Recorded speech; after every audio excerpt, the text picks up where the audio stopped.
C'est un vrai plaisir de vous rencontrer aujourd'hui. Pour commencer, dites-nous qui êtes-vous, d'où venez-vous? Bonjour à vous, donc je m'appelle Christine Lantier.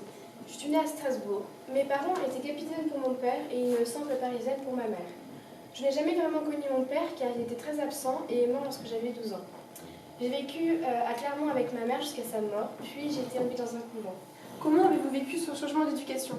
Pensez-vous que cela a été bénéfique? Vous savez, je ne parle pas beaucoup de mon passé, mais non, je ne pense pas, car j'ai développé une extrême pudeur et une grande timidité, surtout envers les hommes.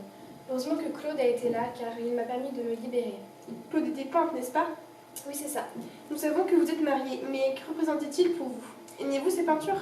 Alors j'ai toujours soutenu Claude dans ses projets, j'ai toujours été là pour lui. Claude était l'amour de ma vie, il a représenté beaucoup pour moi. Comme je le disais précédemment, il m'a permis de me libérer, car je n'avais pas l'habitude de poser nue pendant des heures devant un homme. Cependant, il ne me renvoyait pas cet amour. J'aimais bien ses peintures, oui, malgré le fait que ce soit essentiellement des femmes. D'ailleurs, comment ressentez-vous le fait qu'il peigne essentiellement des femmes et la plupart du temps nues? Au début, je n'y prêtais pas vraiment attention, mais au fur et à mesure, il y a une vraie jalousie qui est entrée en moi. Claude devenait obsédé par ces femmes, il en parlait tout le temps, ça devenait vraiment agaçant. Je commençais à croire qu'il ne m'aimait plus et qu'il les préférait à moi. Claude peignait, vous posiez. Quel beau couple! Mais aviez-vous une occupation, un loisir, un travail à côté? Non, je ne faisais rien, je n'avais pas de grande qualité. Et puis Claude, ça ne lui plaisait pas tellement.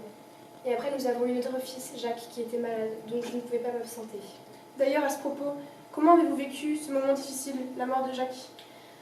J'étais triste, ça m'a bouleversée, mais il n'y avait pas une tristesse immense. Oui, c'est difficile à dire, mais je n'avais pas cet instinct maternel en moi.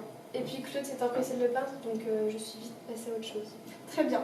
Et nous avons appris récemment la mort de Claude. Comment avez-vous vécu ce moment? Était-ce plus dur qu'avec Jacques ou